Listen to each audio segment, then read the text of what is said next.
and welcome to Raw Machines, a journey into some of the world's most remarkable manufacturing processes.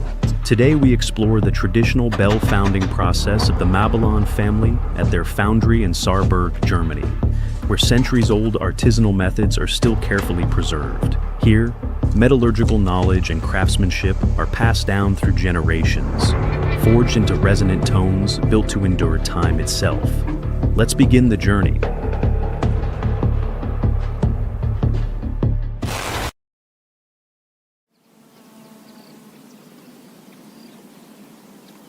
The Mabillon family was an old European bell-founding lineage, documented as active from around 1590 and originating in Mouzon. In keeping with the early tradition of itinerant founders, one branch of the family settled in Saarburg in 1770, laying the foundations for the local bell foundry.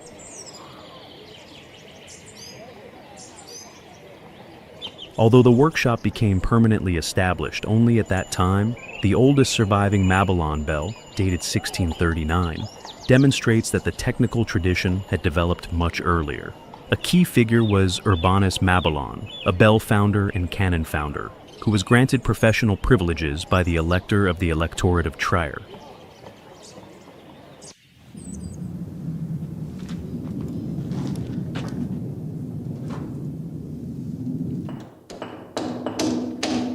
The bell is cast in a clay mold based on the three-part mold principle, consisting of the core, the false bell, and the outer mold casing. Together, these elements create the precise mold cavity in which the molten metal forms the bell. The bell's shape and acoustic profile are defined using a schablone, a rotating metal profile template that moves around a fixed axis.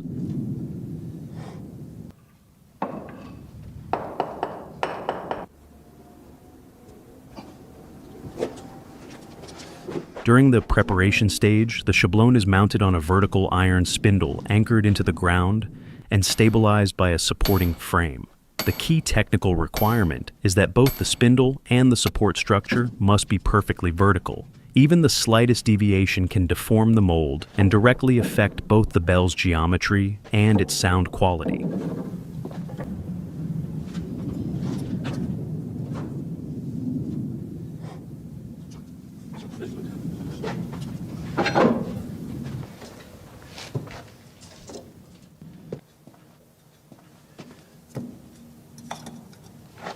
Once the mold spindle and the schablone are precisely aligned, mold maker Wisław Sokolowski begins constructing the bell core using bricks. The bricks are laid in concentric rings around the axis, while the schablone rotates steadily to control the core's profile and roundness.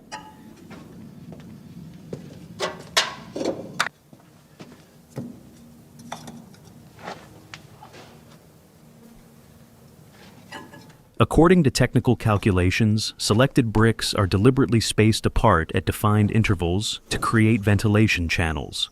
These openings allow fire to be lit inside the core during later stages, drying the mold and stabilizing its structure before the molten metal is poured.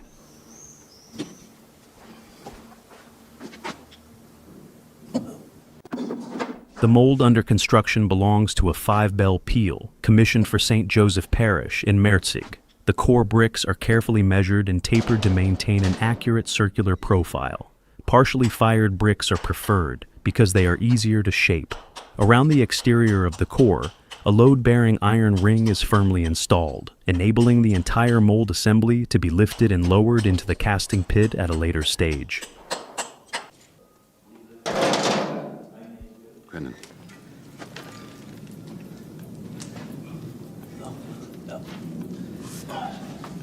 In traditional bell founding, the schablone is regarded as the master founder's most valuable asset. It embodies the bell profile, the cross-section of the bell wall, which directly determines pitch, timbre, and resonance.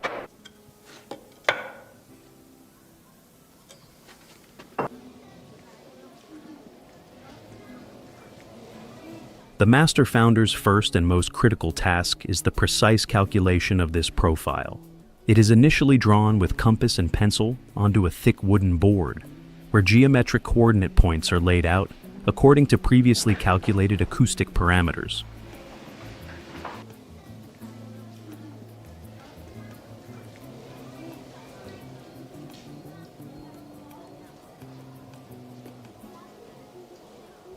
Working together with Marion Mabillon, these coordinates are then transferred onto a second board to create the finished schablone. Two curves appear on it, representing the inner and outer surfaces of the bell wall. These lines are inked to ensure accuracy during use.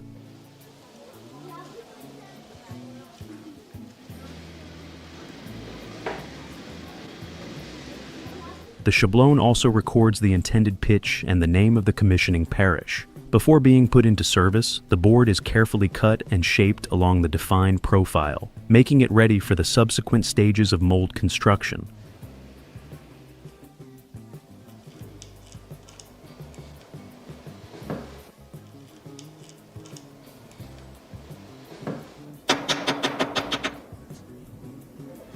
Based on the completed schablone, and once the brick core has been fully constructed, the mold makers begin applying and shaping successive layers of clay onto the core surface in strict accordance with the defined profile. In traditional bell founding, clay serves not merely as a covering material, but as the primary shaping medium, determining both the precision and durability of the mold.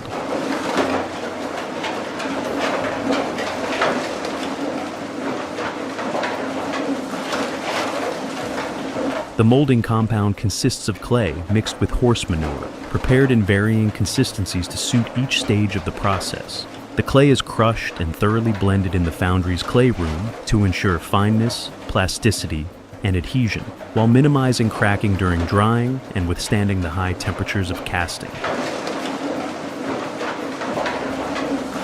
To guarantee consistent material quality, the workshop still employs specialized clay mixing and crushing machines dating from the early 20th century.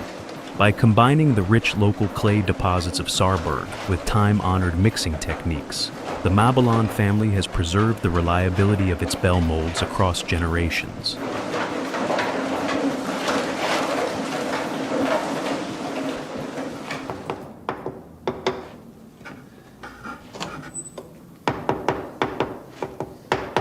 After the clay layers have been applied and shaped, the mold makers carry out a final inspection of the core surface, ensuring that no bricks protrude. This requirement is critical, as even the smallest irregularity can distort the profile of the subsequent clay layers.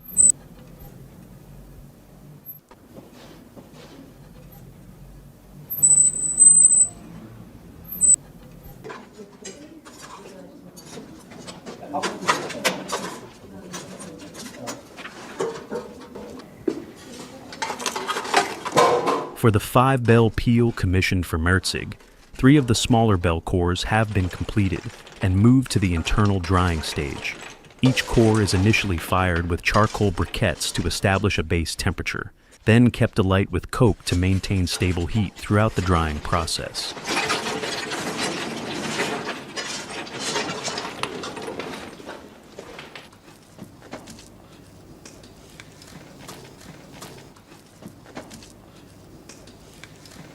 At this stage, mold maker Hans Hein shapes the bell neck using stiff clay, followed by finer clay layers reinforced with jute fibers to increase cohesion and reduce cracking during drying.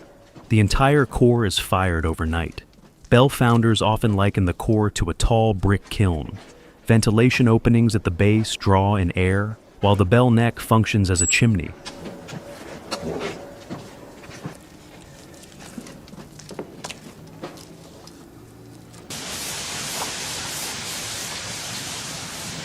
The following morning, the core surface is moistened with water to wash away brick dust and to improve adhesion for the next layers of clay, preparing the mold for the subsequent stages of bell shaping.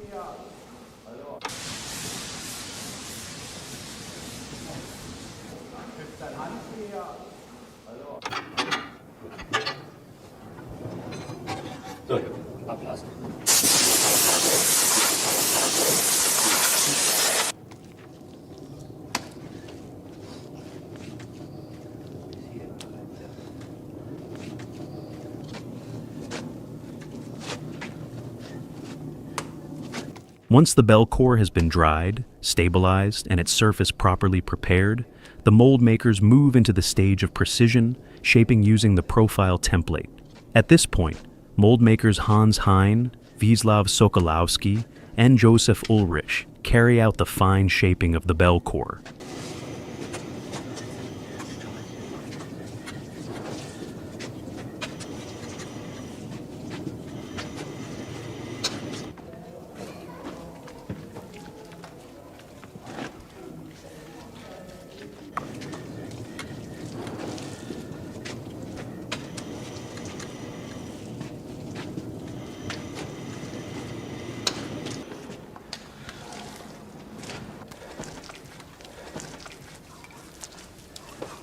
The first clay layer applied at the base of the core consists of stiff clay reinforced with jute fibers. This layer increases structural strength, reduces the risk of cracking during drying, and provides a solid bond for the layers that follow.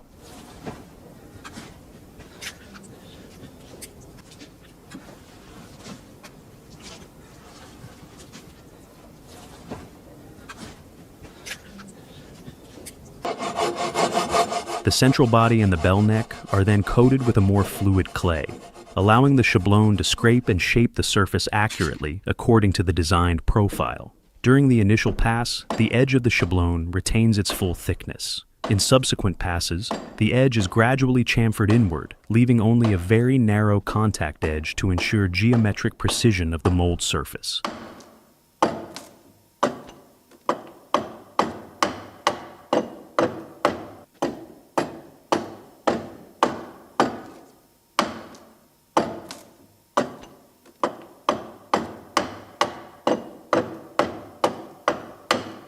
This stage demands a high level of concentration and experience. Each clay layer must be completely dry before the next is applied. To accelerate the process, high temperatures are continuously maintained inside the core, ensuring that the clay layers bond securely and with precise accuracy.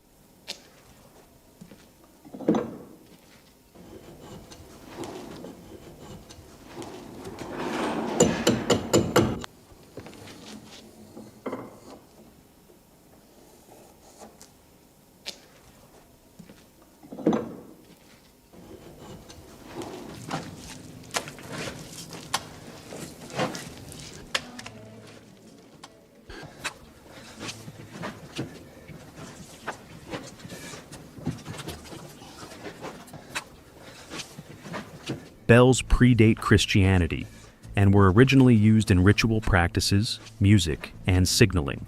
The art of bell founding developed early in China during the 2nd millennium BCE, later spreading to Western Asia, Egypt, and the Mediterranean world.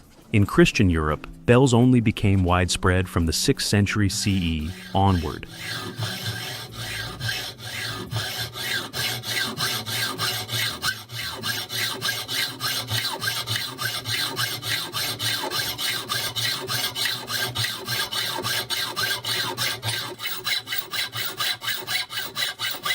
Returning to the technical process, completion of the core proceeds in slow, carefully controlled stages. Depending on size, only 1 to 2 clay layers are applied per day. Before completion, Hans Hein makes a final adjustment of the schablone to ensure that the core precisely matches the bell's external profile.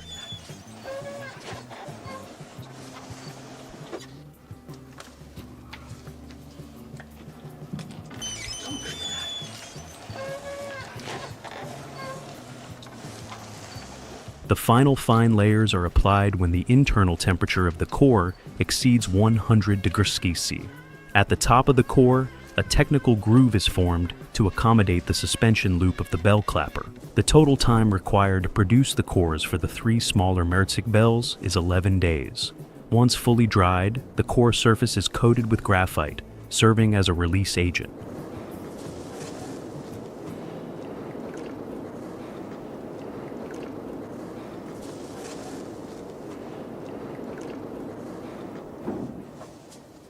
Die falsche Glocke. The false bell, falsche Glocke, is the second component of the bell mold. It has the exact shape and dimensions of the finished bell, but serves only as a forming model. Before casting, the false bell is broken away to create the hollow cavity for the molten metal.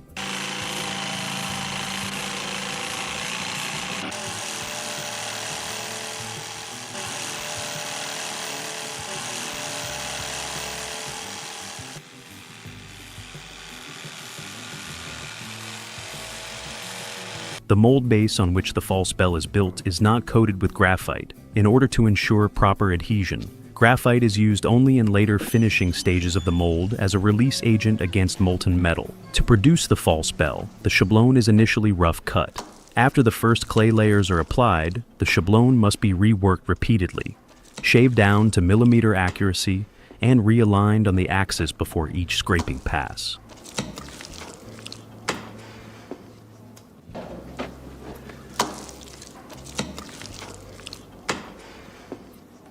Mold maker Wisław Sokolowski begins applying the first clay layer from the bottom, forming a continuous ring around the core, much like a ribbon.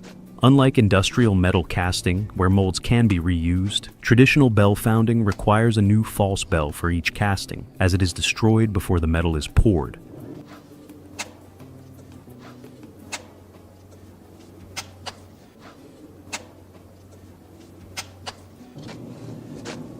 The clay mixture used for the false bell is blended with fermented horse manure, which acts as a plasticizer and improves fineness.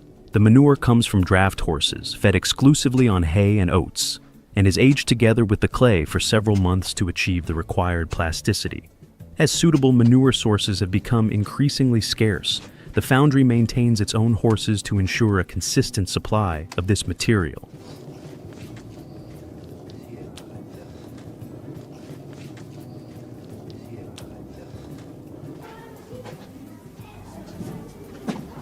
Over a period of 4 weeks, the mold makers apply successive thin clay layers reinforced with jute fibers until the false bell reaches the exact wall thickness of the final bell.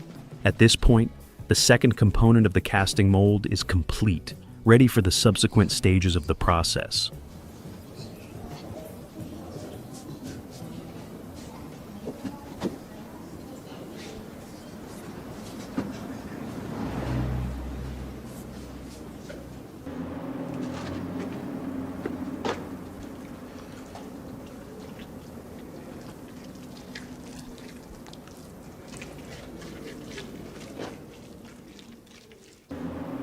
Once the false bell has been fully shaped and reaches its exact technical wall thickness, the founders move on to the stage of wax ornamentation and inscription, an operation that is both technically demanding and artistically significant.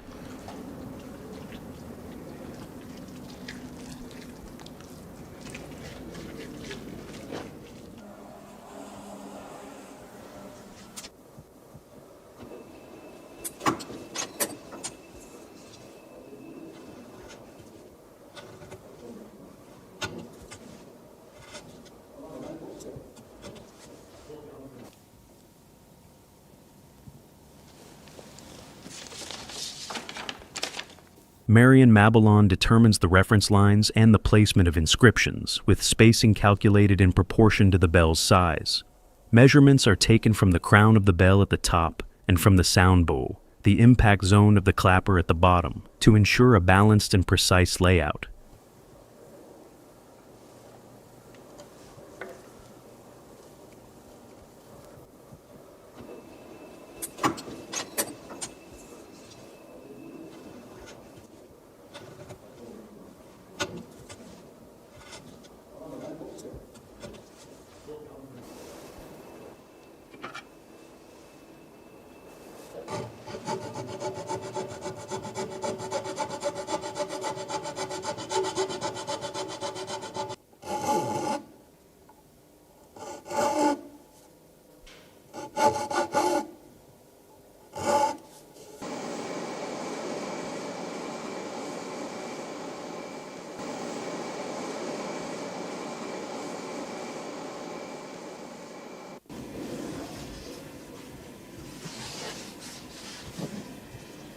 The texts and decorative motifs are supplied by the commissioning parish, with each bell bearing its own inscription.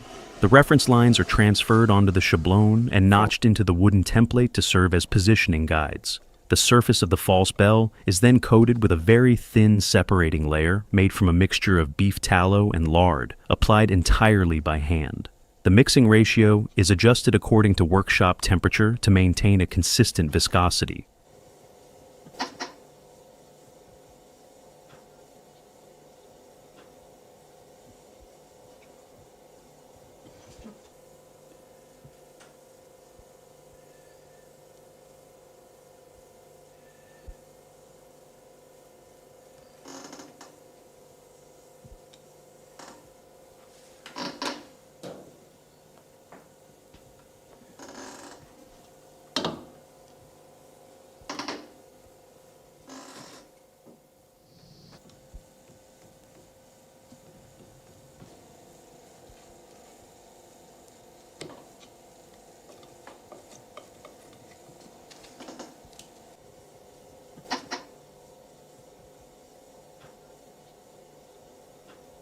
Letters and ornaments are cast in beeswax using wooden negative molds, typically carved from cherry wood or boxwood. The Babylon Foundry preserves hundreds of historic letter and ornament molds, some more than 300 years old.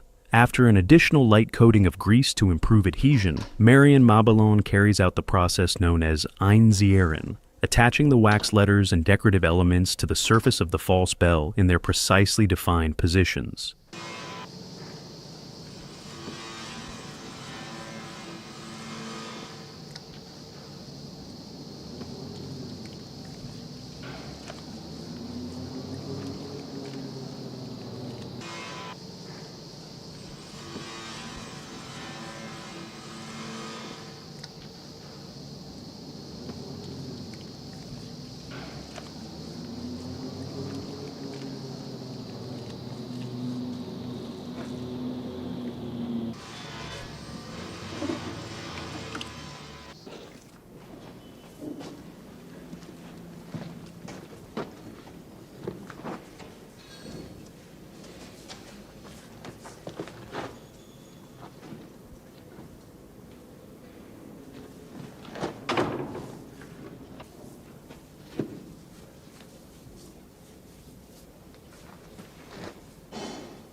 When the outer mold is later built and the entire assembly is heated, the wax melts away, leaving negative impressions on the inner surface of the outer mold. During casting, the molten bronze fills these cavities, forming raised inscriptions and ornaments on the finished bell. In addition to the main inscription, each bell also bears a dedication line, the Foundry mark, and its production number.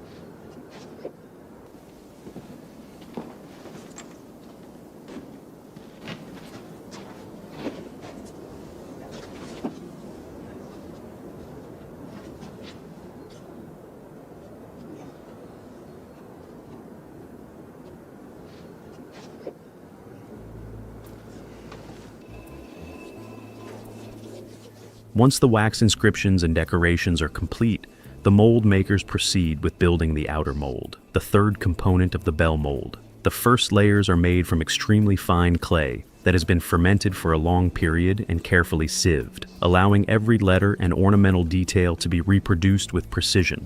These fine layers are dried entirely by air.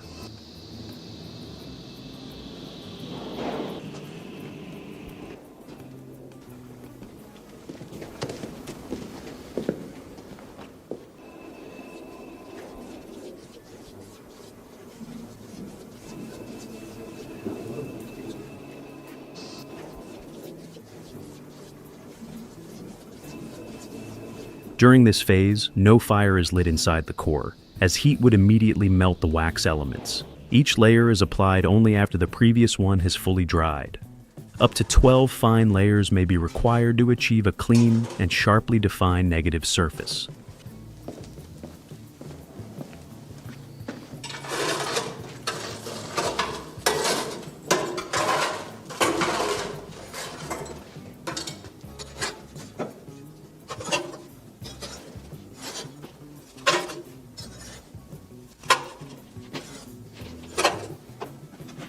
After approximately 25 days, once the fine layers have stabilized, the outer mold is reinforced with stronger clay mixed with calf hair to increase mechanical strength. From this point onward, heat drying begins. The core is fired with charcoal briquettes and coke, causing the wax to melt away and leave negative impressions on the inner surface of the mold.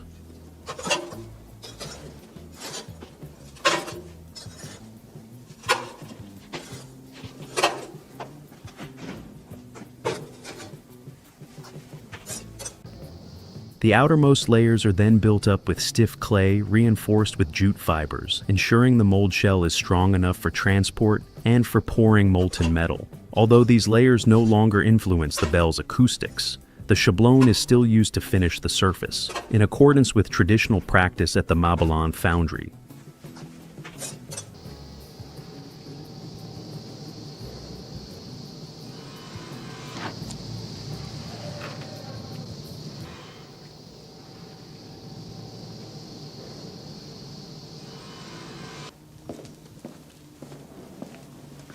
Today, the Mabillon Bell Foundry is one of only 7 traditional hand bell foundries still operating in Germany. The closure of the renowned foundry in Apolda underscores how traditional bell founding is steadily declining and becoming increasingly rare.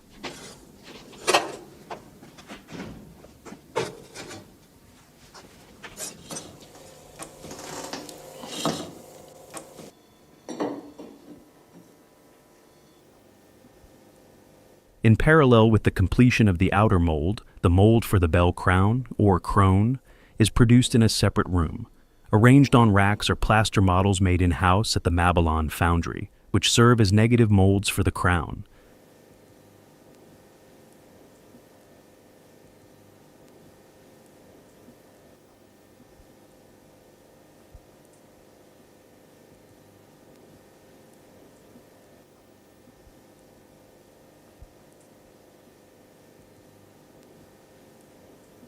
The plaster models are submerged in water overnight to cool them thoroughly.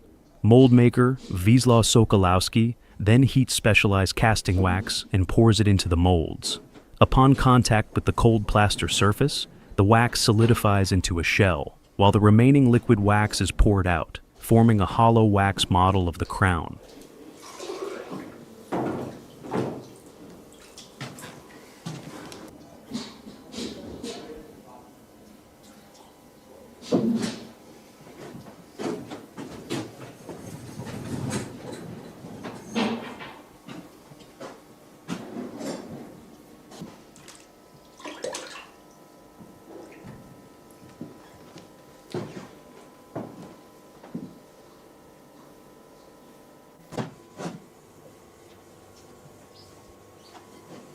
The bell crown consists of a central hub and 6 cannons. After the plaster molds are removed, the wax components are precisely assembled on a turntable and subsequently coated with successive layers of fine clay.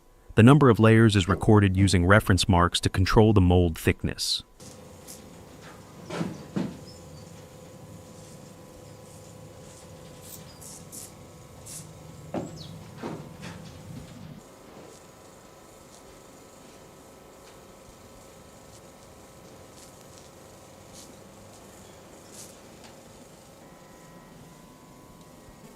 Next, 3 technical openings are formed in the crown mold, 1 pouring channel and 2 vent holes to allow gases to escape during casting.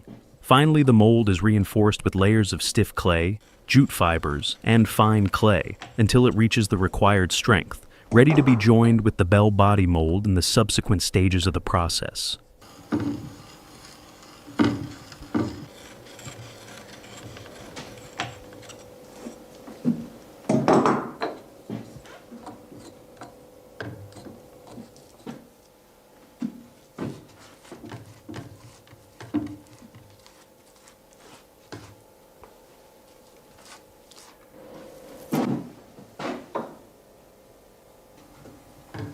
After the crown mold has been fully reinforced, the wax inside is melted out, creating a hollow cavity for the molten metal. Mold maker Josef Merz then prepares the crown for joining with the bell body mold.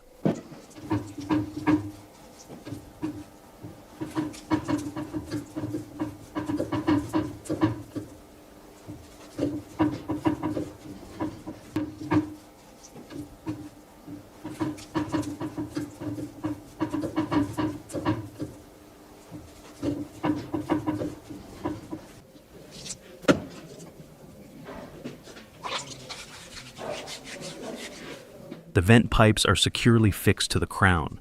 This step is crucial, as gases escape under high pressure during casting. If the venting system is not firmly anchored, the pipes can be forced out and the mold may fail.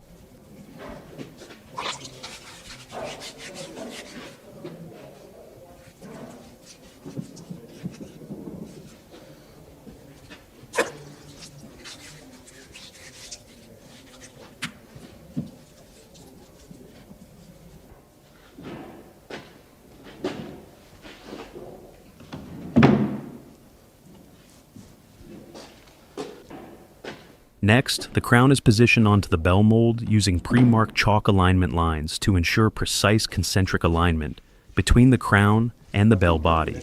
The joint between the crown and the outer mold is then sealed with clay, forming a single unified mold, preventing metal leakage during casting and preparing the assembly for the bell pouring stage.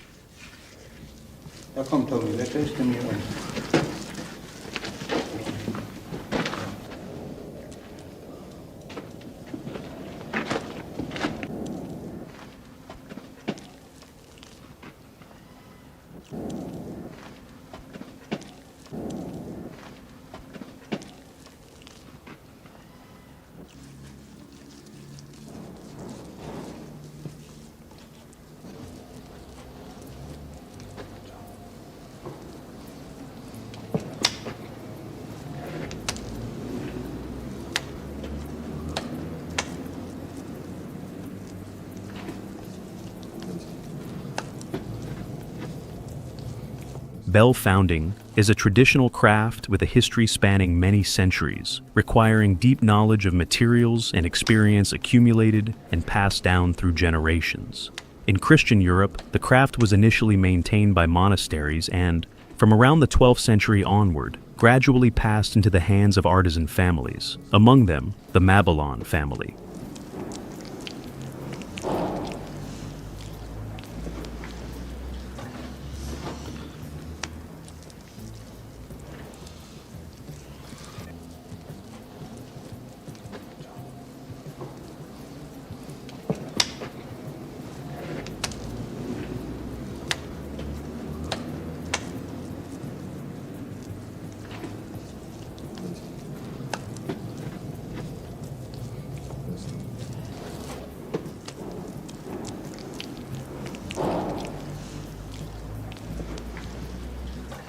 From a technical standpoint, the production of a bell mold, from constructing the core to assembling the crown, typically takes between 2 and 4 months, depending on the number and size of the bells. The mold set documented in this film was completed in 9 weeks.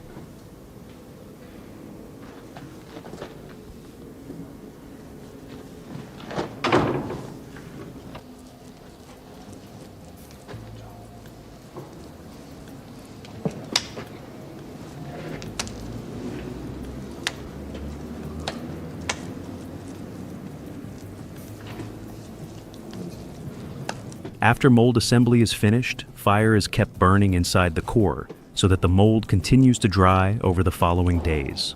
Once the crown has dried, it is removed to repair cracks, trim excess jute fibers, and apply graphite to reduce metal adhesion. The upper section of the mold is coated with grease as a release agent.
Over the next 2 weeks, the mold is fully dried and allowed to cool. Once the mold has stabilized, the founders proceed to the final preparations for the actual bell casting.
Founded in 1770 at the foot of the Saarburg Fortress, the Mabillon Bell Foundry continues to practice traditional bell casting, guided by generations of experience and strict technical discipline.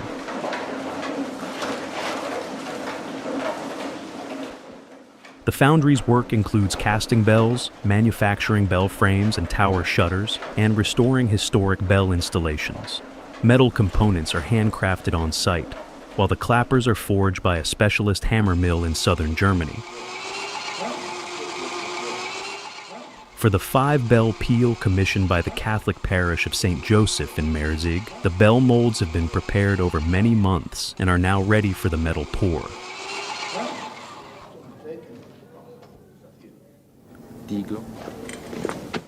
A bell mold consists of several precisely fitted components, each serving a specific technical function. At its center is the core, which forms the hollow interior of the bell and defines its acoustic resonance space. Surrounding the core is the false bell, an intermediate model that determines the bell's profile, dimensions, and wall thickness. A layer of graphite between the core and the false bell prevents adhesion and protects the mold surfaces. The outer shell carries the decorative reliefs and inscriptions in negative form. It is separated from the false bell by a coating of mold grease to allow safe removal. At the top sits the crown, which contains the pouring gate and the venting channels. Before casting, the false bell is removed. During the pour, molten bell bronze flows downward through the crown, filling the cavity between the core and the outer shell to form the bell's final shape and surface.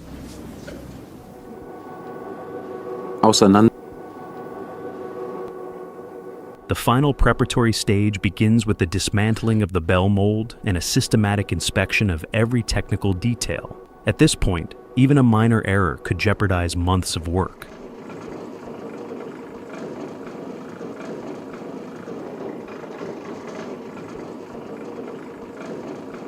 First, the crown section is removed to access the body of the mold. Using a crane, the outer shell is then lifted vertically off the false bell. Thanks to the mold grease, the shell separates cleanly without cracking, confirming that the mold is fit for casting.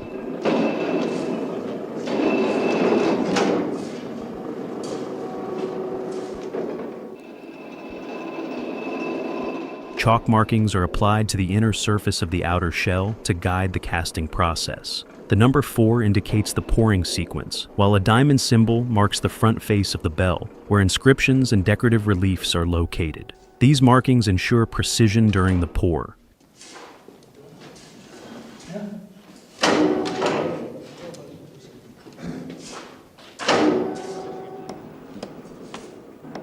Once the outer shell is lifted from the false bell, attention shifts to the core of the mold. The crown is set aside, and the false bell has fulfilled its purpose. Hans Hein begins breaking away the clay layer of the false bell. Thanks to the graphite coating on the core, the clay separates easily, though it cannot be reused and must be destroyed.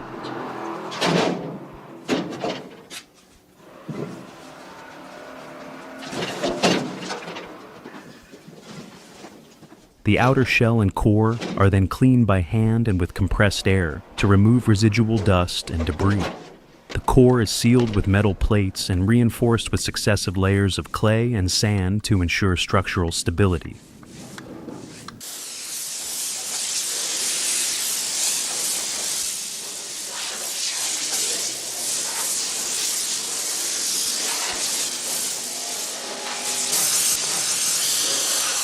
Within this reinforced core, Mr. Weirich installs the clapper staple, a component that will be cast integrally into the upper interior of the bell. Its position must be precisely aligned so that the clapper strikes the sound bow correctly, producing the intended tone.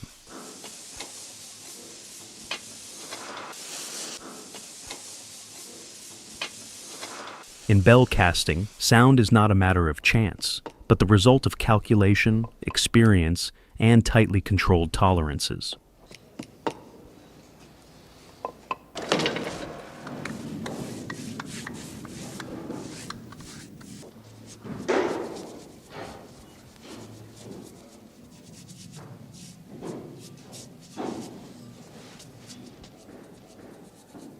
In the next stage, Josef Merz applies a coating of graphite to the inner surface of the outer shell, carefully brushing it into every letter and decorative relief cast in negative. The core is treated in the same way.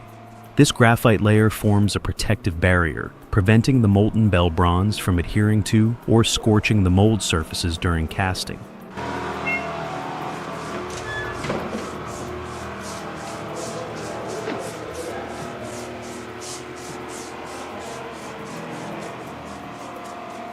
At the end of the workday, the molds for the Merzig peel are heated and thoroughly dried. The outer shells are warmed from the outside, while the cores are fired internally to remove any remaining moisture. Before being lowered into the casting pit, each mold must be uniformly dry and warm to prevent cracking caused by thermal shock.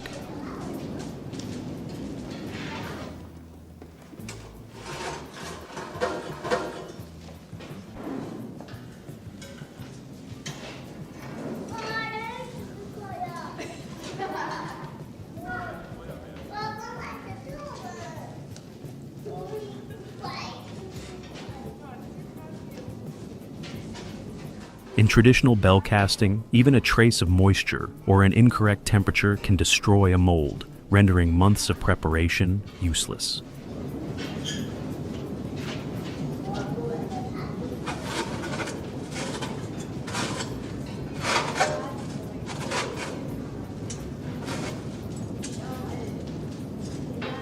Okay, prima. Besser kann es nicht sein. Die Formen? Within the 5-bell peel, the 2 largest molds are installed permanently in the casting pit. Due to their size and weight, they are moved as little as possible to reduce the risk of damage. The molders must therefore measure and position the remaining molds with great precision.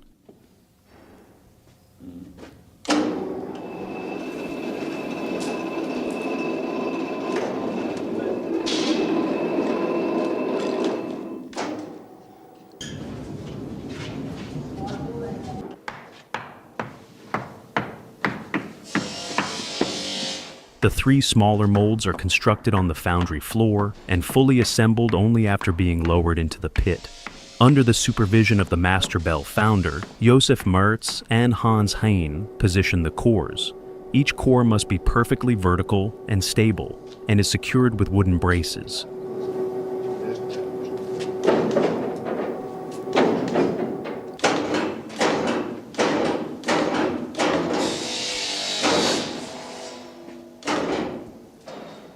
Help.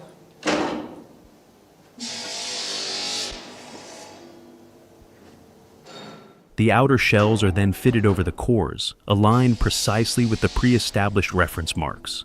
The crown sections, including the pouring gates and venting channels, are set in place. These openings are carefully covered to prevent debris from entering the mold cavity.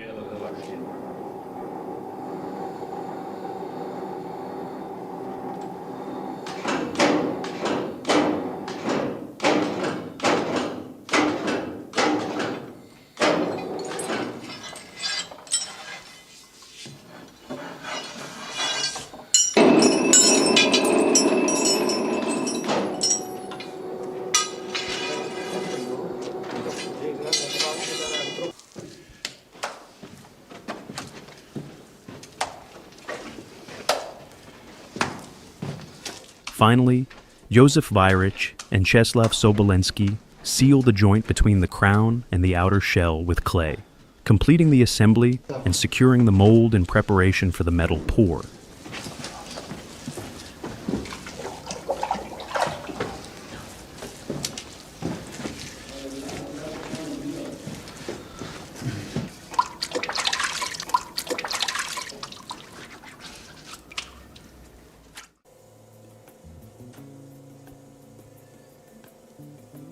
Once the bell molds are secured in the casting pit, the burial process begins.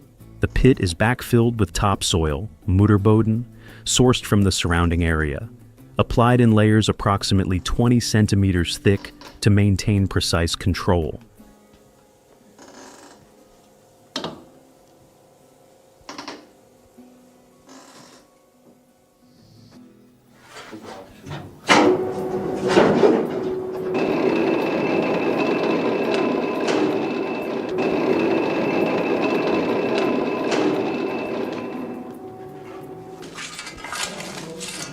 After each layer, the fill height is marked with chalk on the pit walls to prevent deviation. According to master bell founder Herman, pure topsoil hardens under high temperatures, enabling it to withstand casting pressure and protect the molds.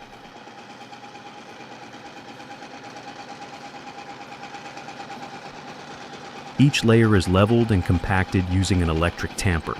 After nearly 3 days, only the vent pipes remain visible above ground, indicating that the molds are ready for the next stage.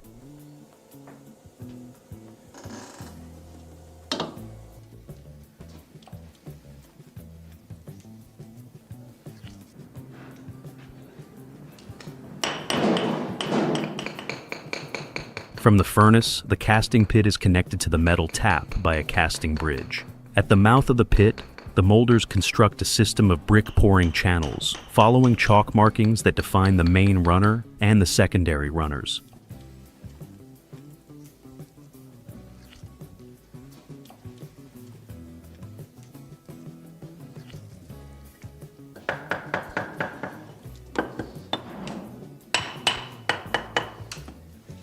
Because multiple bells cannot be cast simultaneously, the secondary runners are blocked with iron plates and opened sequentially, allowing the molten metal to flow into each mold in a predetermined order. The channel system must be strong enough to withstand the pressure of the molten bronze and high enough to ensure the molds are filled completely.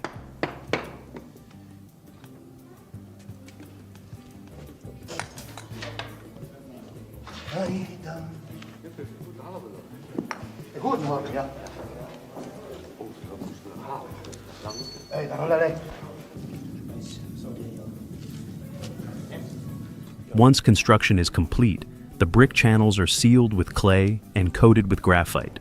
This coating prevents the molten metal from adhering to the channels and protects their surfaces during the pour.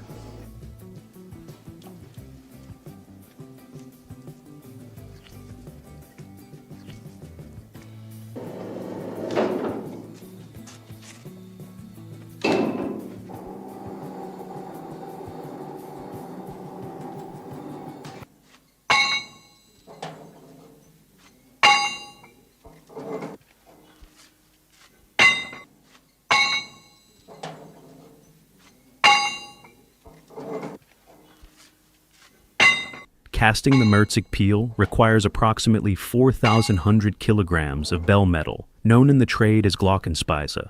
According to traditional Limburg regulations, true bell bronze must consist of roughly 78% copper and 22% tin, with impurities not exceeding 2%, to ensure proper acoustic quality.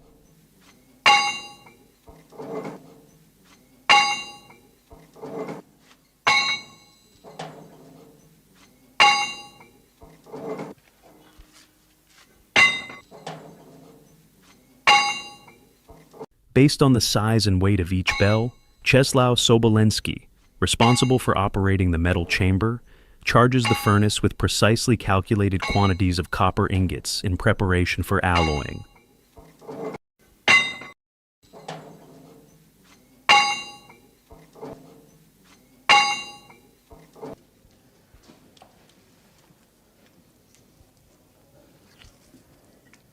The Saarburg Foundry continues to use a traditional flame furnace, Flammenoven, composed of 2 separate chambers, the firebox and the metal chamber. The fuel used is saffron coal, valued for the extremely high temperatures it produces at the flame's apex.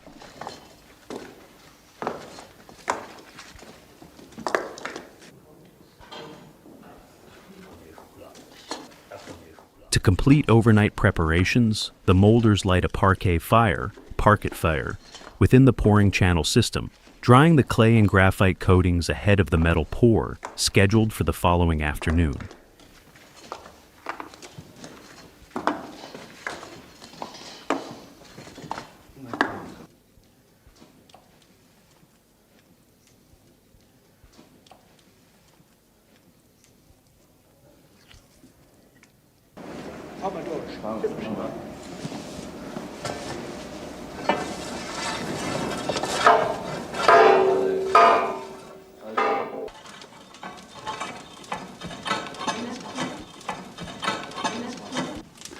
On Friday morning, 110 days after mold making began, smoke rising from the chimney of the Babylon Foundry signals that the furnace has been fired.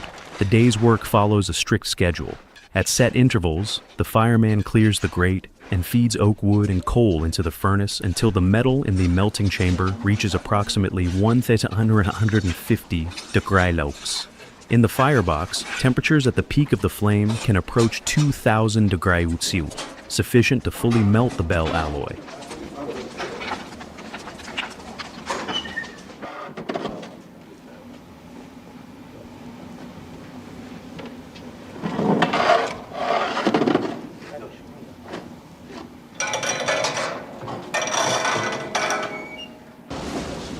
Wir haben jetzt 1:45, werfen jetzt einen Einsatz Kohl rein, der geht bis 3:15, 3:30, da kommen wir gut hin, da brauchen wir wahrscheinlich nichts mehr nachzulegen. Okay. Jo, gut.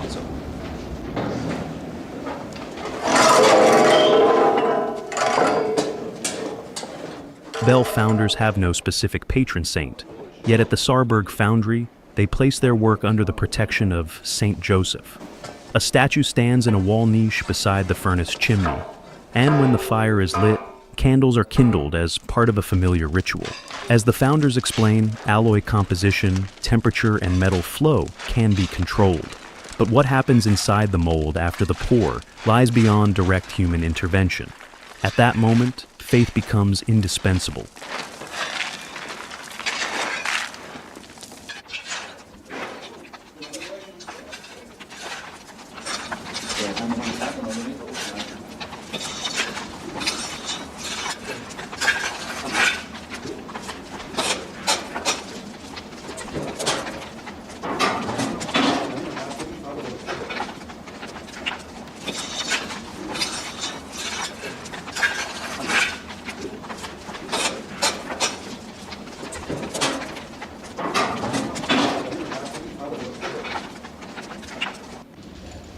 Unsere Hilfe ist im Namen des Herrn. Lasst uns beten. Herr, allmächtiger Gott, du verleihst auch unbeseelten Dingen die Ehre, zu deinem Dienst bestimmt zu werden. Wir bitten dich, gieße aus deinen Segen über dieses Metall und gewähre, wenn es jetzt in feurigen Strömen dahinfließt, dass es von deiner leitenden Rechten und durch deine schützende Güte recht und gezielend geleitet werde zur Formung der Glocke.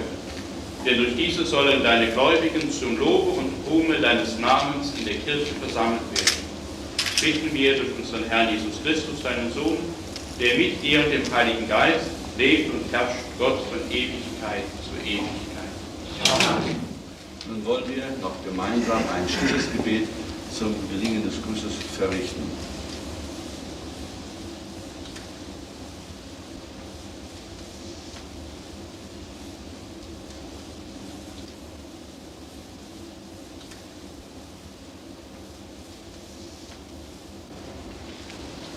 In Gottes Namen.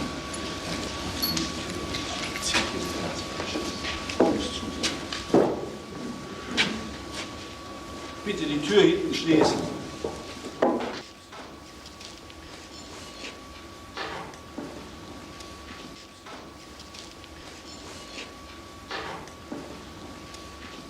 Just before casting, tin is added to the melt to achieve the correct Bell bronze composition. Because tin melts at a lower temperature than copper, it is introduced only at the final stage to preserve alloy quality. Bell casting is always carried out on a Friday, when the surroundings are at their quietest, minimizing vibrations during the slow cooling of the metal within the molds. Immediately before the pour, the melt is inspected one last time, and surface slag is skimmed off. Palm branches blessed on Palm Sunday are placed into the molten metal as a rite of blessing. A priest recites prayers for the metal and for the bell soon to be born, in the presence of the parish community.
When the master bell founder opens the tap hole, molten metal surges into the main runner and is then guided through secondary channels into the 5 bell molds in sequence. Each worker stands at a designated position, performing an assigned task to ensure the flow remains steady, continuous, and safe as each mold is filled.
The molten metal carries immense heat and weight, yet it is governed by strict technical discipline. In that moment, bell casting is not merely a craft process, but a ritual where craftsmanship and spiritual belief exist side by side.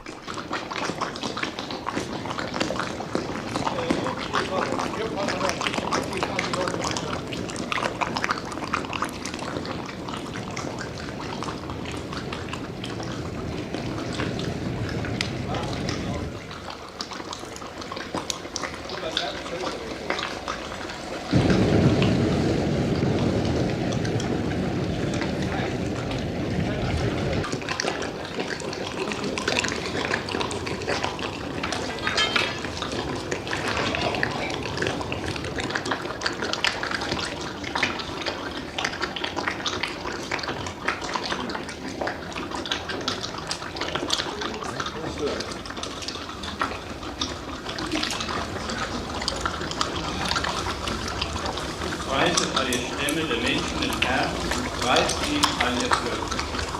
Machtvoll hast du gezeigt über unseren Erbarmen, in Ewigkeit wert sein Vater. Ehre sei dem Vater und dem Sohn und dem Heiligen Geist, wie im Anfang, so jetzt und alle Zeit und in Ewigkeit.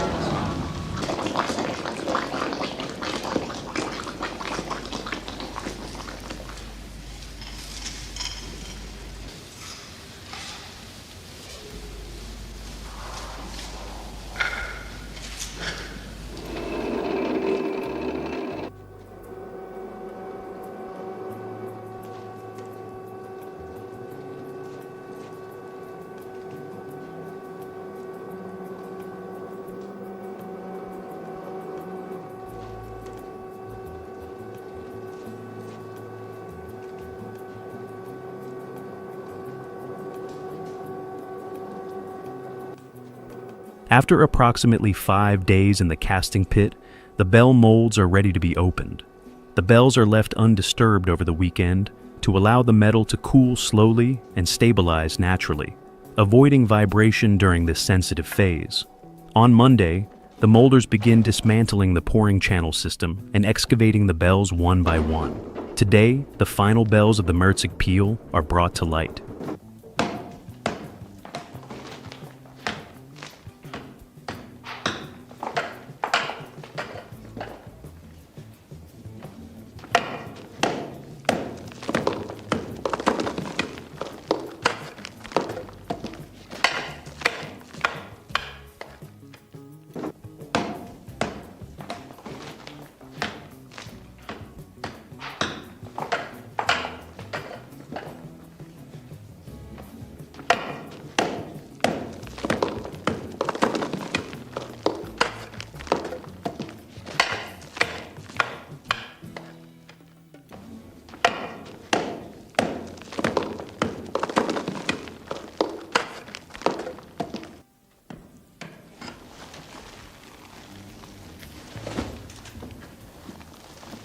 Within moments, Hans Hein breaks away the outer shell, months of labor reduced to fragments, to reveal the newly cast bell. The founders refer to this moment as the bell's birth, when its bronze surface is exposed to daylight for the first time.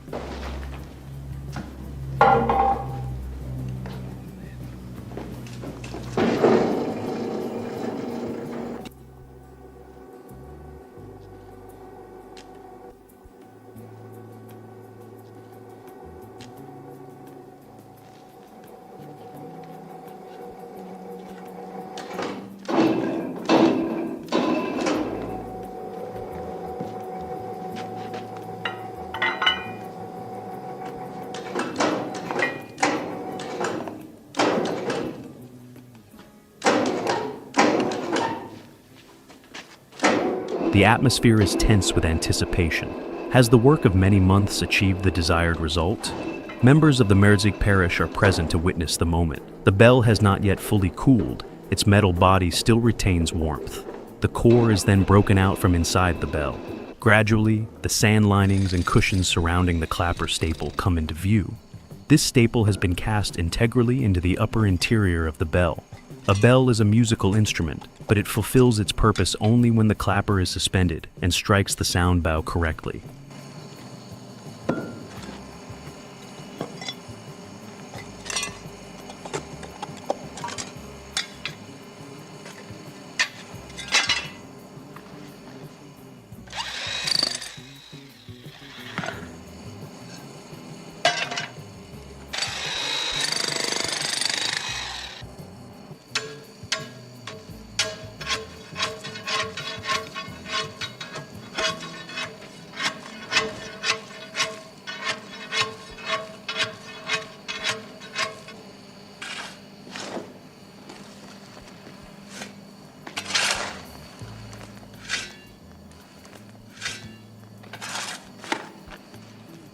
Under Limburg regulations, a newly cast bell may not be delivered immediately.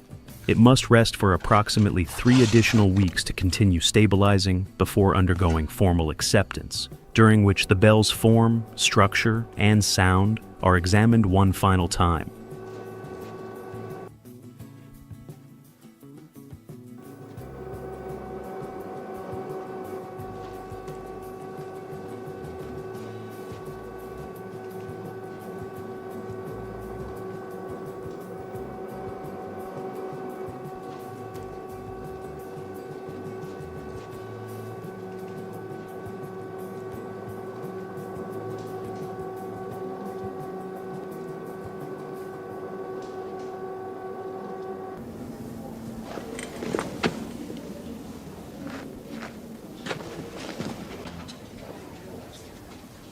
The acoustic acceptance is carried out by an expert appointed by the diocese, responsible for evaluating the sound quality of each bell. Each bell is struck in sequence using an adjustable tuning fork to determine the fundamental pitch and assess the partials.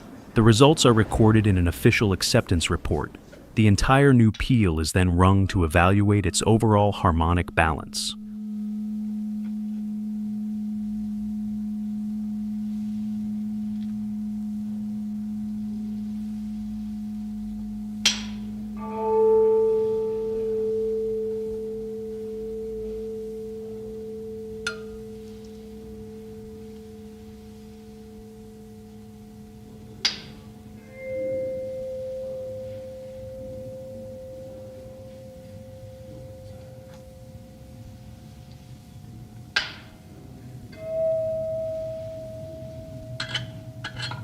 Once acceptance is complete, the bells are cleaned and polished before leaving the foundry. During casting, a very thin layer of tin often settles on the surface, creating a natural silvery sheen. To preserve this finish, the molders clean the bells by hand, using root brushes, sand, and water, following traditional methods.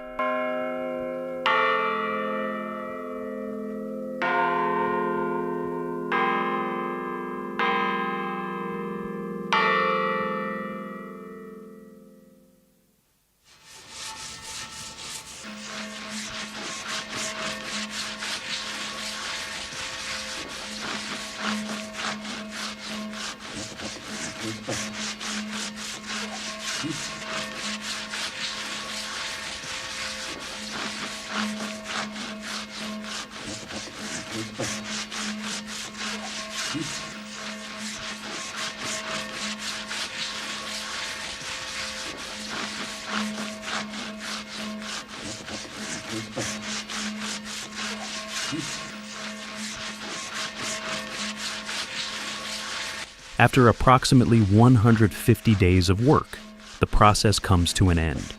The peel is now ready for consecration and installation in the bell tower, carrying with it the skill of its makers and giving time a new voice.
Prost, Paul. Prost.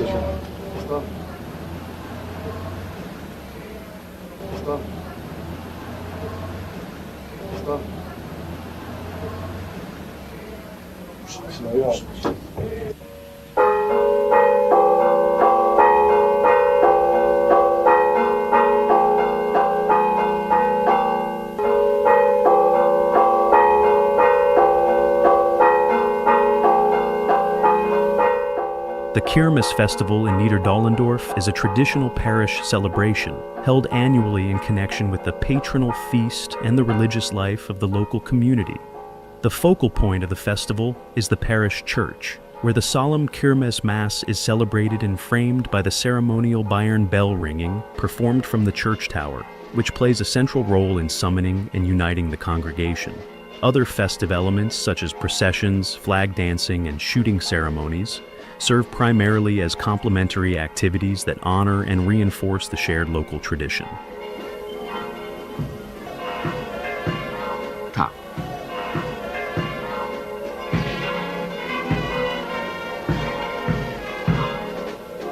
Ta.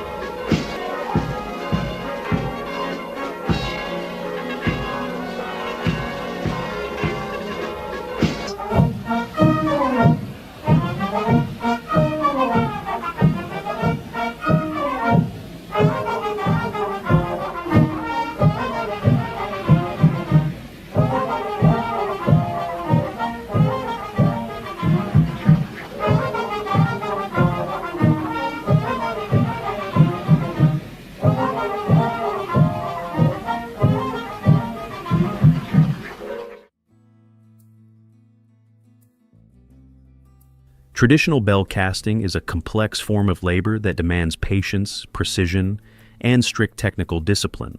From mold making, core and mantle preparation, and the construction of the gating system, to alloy melting and metal pouring, each stage is carried out in a rigorously defined sequence, guided by experience accumulated over generations. Even the smallest deviation in this process can directly affect the bell's form, structural integrity, and acoustic quality. Yet bell casting is not solely a technical activity. From the moment it is formed within the mold, a bell is created with a clear social and spiritual purpose, to sound in religious rites, major feast days, and traditional festivals, calling and uniting the community.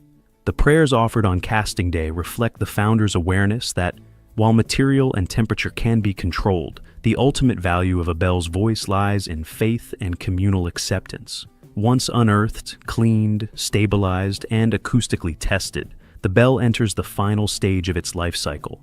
When it is raised into the church tower and set into motion during daily life and festive occasions, its sound becomes a bridge between the foundry and the shared space of the community. It is here that bell founding and bell ringing converge, sustaining a tradition in which manual craft, technical precision, and spiritual life remain enduringly intertwined.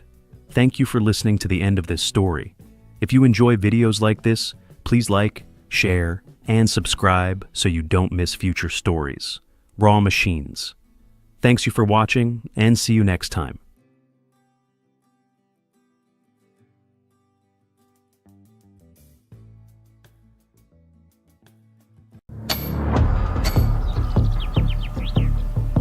Welcome to Raw Machines, a journey into some of the world's most remarkable manufacturing processes.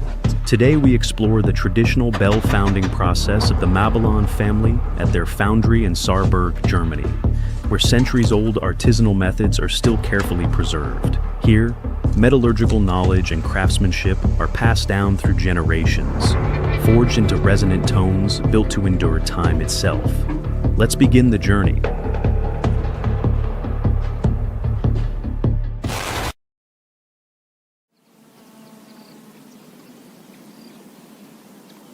The Mabillon family was an old European bell-founding lineage, documented as active from around 1590 and originating in Mouzon. In keeping with the early tradition of itinerant founders, one branch of the family settled in Saarburg in 1770, laying the foundations for the local bell foundry.